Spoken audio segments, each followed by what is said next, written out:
पहली बात एक लाइन में मैं कहना चाहता हूँ, हम सब किसान आंदोलन में सभी साथियों के लिए एक अच्छी बात है कि राकेश टिकैत स्वस्थ है। उनके गाड़ी पर पत्थर बरसाए गए, ईंटों से वर्षा की गई है अलवर राजस्थान में, लेकिन वो स्वस्थ हैं और सुरक्षित हैं। लेकिन सबसे बड़ी बात मैं कहना चाहता हूँ, भारतीय जनता पार्टी मोदी सरकार संघ परिवार फंस गया है देश के अंदर दो बड़े मसलों को लेकर के। एक तो हमारे किसान आंदोलन को लेकर के, और दूसरा इसी बीच में आपने देखा होगा जिस समय ये पश्चिम बंगाल में चुनाव का शोर मचा रहे हैं, उस समय देश की कंपनियों को बेचने पर जोर है। और ये हो रहा है कि हमारे देश के अंदर तय हो चुका है, खुलासा हो गया, बड़े बड़े अखबार में खुलासा आ चुका है कि हमारे देश के सरकारी संस्थान जो बेचे जा रहे हैं अदानी अंबानी जैसों को, वहाँ SC, ST और OBC का जो कोटा है वो खत्म कर दिया जाएगा।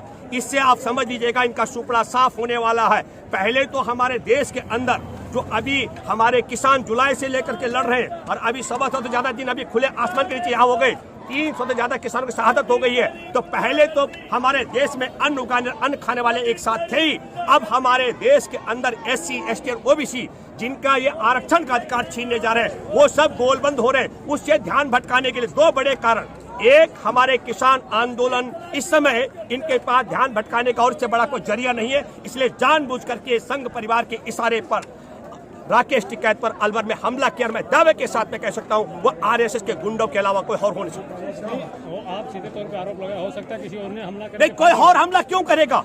मैं एक बात बताता हूं, हम सब किसान लोग यहाँ खुले आसमान के नीचे हैं। आप मुझे बताएं, हमलावर आज तक, चाहे गाजीपुर में हमला करने इन्हीं के गुंडे आए थे RSS भाजपा के, हमारे सिंगू बॉर्डर में RSS भाजपा के गुंडे आए थे।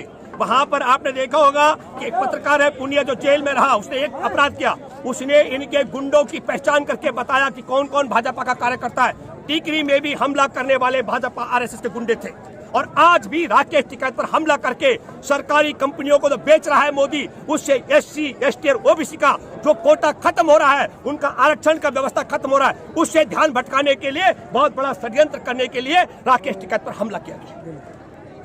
हम फिर कह रहे हैं आपको, और आपके माध्यम से मैं एक बात कहना चाहता हूं, ये इस समय हमारे देश के किसान अकेले नहीं, अकेले किसान की लड़ाई नहीं, अकेले SC, ST और OBC की लड़ाई नहीं, अकेले हमारे देश के मजदूरों की लड़ाई नहीं, अकेले बेरोजगारों की लड़ाई नहीं, हम सब लोगों को, किसानों के साथ बेरोजगारों को, SC को, ST को, OBC को, और हमारे देश के छोटे व्यापारी, उद्यमी और सबको एकजुट होना पड़ेगा। ये मैं इसलिए कहना चाहता हूँ, इस कोरोना काल के अंदर जब किसान सड़क पर है, उद्योग व्यापार बर्बाद हो गया, रेल पर ताले लग रहे हैं, बैंक बिक रहे हैं, तब हमारे देश में 100 से ज्यादा कंपनियों की कमाई इतनी हो गई है मोदी के होते हुए कि एक भारतीय को 94,000 रुपए अगर बांटे जाए तो उनका खजाना खाली नहीं होगा। इतनी कमाई वो कंपनियां कर चुकी है, तो हमको सोचना पड़ेगा। देश कंगाल हो गया, देशवासी कंगाल हो गए, और इनकी 100 से ज्यादा कंपनियां माला माल हो गए। ये खेल भी हमको समझना पड़ेगा कि पैसा भी कहाँ जा रहा है, और हमारे देश की कंपनियों को नीलाम करके उन्हीं के हाथों बेचा जा रहा है। एक बड़ी बात आ रही है बार बार, जिन्होंने हमारे बैंकों का कर्जा अदा नहीं किया। मैं आपको एक उदाहरण देता हूँ, नीरव मोदी जो हमारे देश का डकैत बाहर भागा हुआ है, वो मुकेश अंबानी के समधी का बड़ा भाई है। ये मैं कोई मोदी नहीं हूँ, भूपेंद्र रावत बोल रहा हूँ, दावे के साथ में आप देख के जाइए। नीरव मोदी मुकेश अंबानी के समधी का सगा बड़ा भाई है, जो देश से बैंक डकैती करके विदेश भाग चुका है। वो पैसा मोदी का नहीं था, वो पैसा हमारे देश के नागरिकों का था। तो ये समझना पड़ेगा, अगर हम पूरा खंगालेंगे तो देश के डकैतों का जो पूरा गिरोह है, वो मुकेश हो, वो नीरव मोदी हो, माल्या हो, इन सब का कहीं न कहीं तार जुड़ा हुआ, सबके सब उसके साथ है। किसके? संघ परिवार और भाजपा के साथ है। मैं फिर दोबारा कह रहा हूँ कि राकेश टिकैत पर हमला करने का एक षड्यंत्र है, हमारे देश को बेच रहा है मोदी, उससे ध्यान भटकाने के लिए। और दूसरा, ये सोचते हैं कि कोरोना का भय दिखा करके लोग नहीं आएंगे। आप चारों तरफ देखिए, किसी को कोरोना का भय है क्या? नहीं। हमारे किसानों का मैंने बार बार कहा, न कोरोना का भय, न मास्क जरूरी, न शारीरिक दूरी, 3 काले कानूनों को हटाना, न्यूनतम समर्थन मूल्य की गारंटी को बनाना और बिक रहे देश को बचाना, ये हम सब की है मजबूरी, और ये हमारी एक और ताकत भी है।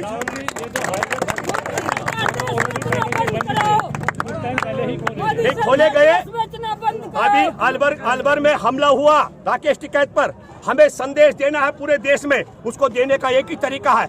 अभी हमने हाईवे बंद किया, तो आप सब सोशल मीडिया के मित्र आए, आपके माध्यम से बात लाखों करोड़ों लोगों तक जाएगी। पर मैं फिर कहना चाहता हूं, आप लोगों तक जहां तक भी हमारी बात पहुंचती है, अपने गांव से लेकर कस्बे और जिले में हर जगह भाजपा आरएसएस के लोगों का बहिष्कार करो, इस देश के किसानों को बचाने के लिए और देश में बिक रही सरकारी संपत्तियों को बचाने के लिए अब सबको एकजुट होना पड़ेगा। बीजेपी की सरकार नहीं है, इसका मतलब ये है कि इसमें भी चाल है। कोई भी ये बोलेगा कि यहाँ तो बीजेपी की सरकार नहीं है, यहाँ तो कांग्रेस की सरकार है, लेकिन वो गुंडे किसके हैं?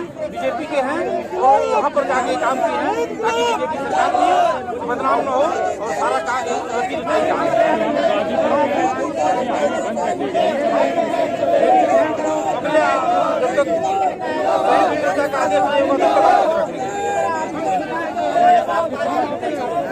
गोली चली है आगे, ये जान गोली चलाई गई है उनके ऊपर। जब तक वो काले काले मामले नहीं चले हम यहीं तक यहीं बैठे।